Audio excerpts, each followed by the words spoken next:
Here we are at Gardenville.tv and we're out on a beautiful May morning, early May, and we're looking at, what is this, Susan? This is lilac, Syringa vulgaris, and this is, it's a double white, and the scent is wonderful, isn't it? It's one of those really old-fashioned plants, I would call it.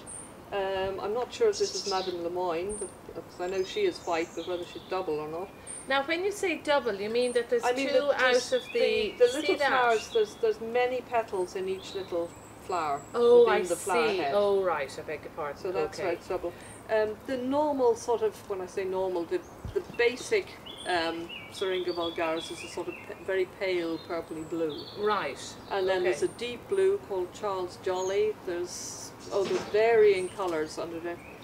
And this would regenerate. It's a very old plant here, but it would regenerate with hard pruning, but you'd lose your flower for a couple of years. Because it's actually flowering on last year's growth on old wood. Oh, is it? And it flowers early summer.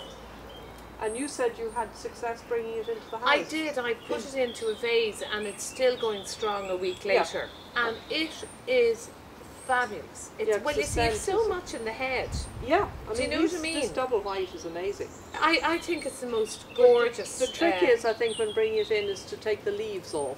Yeah, now you said that to me. So, like, I presume is that next year's growth, or? That with luck will be flowering now next year. Okay, so that's why. So it produces now for next year's growth. The growth it makes this year will should flower next year. Oh, I see. But it is absolutely beautiful. I'm amazed that it isn't as popular in gardens. Why is that? They're certainly readily available now. They're big plants. They do get to a big size. You probably noticed maybe you will notice now driving around. Yeah. Where you see these big plants coming over garden walls in that soft purpley blue. That's very what soft, the same sort of thing. Well, you talk about a lilac shade, and that's the shade. Right, okay. They're talking about. I would definitely recommend this plant now in a garden. Well, because I think you can cut the flowers off and bring them inside, and I think that's really part of. It's lovely. That. It is lovely, isn't it? And the smell is absolutely magnificent. I'm wondering if you were to have a wall with a few of these against it, or what is the best place to put it?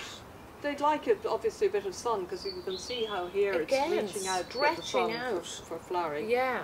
The best place, really, you could use it as a single specimen somewhere. Yeah. In, like we said with the Weigelia, at the back of a big shrub border or something like that. Yes, okay.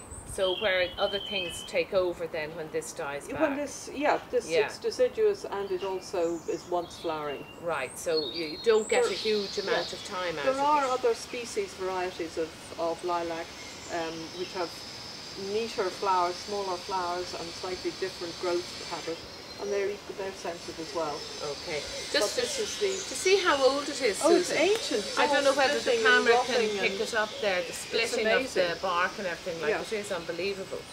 But anyway, to me, that's a must in a garden.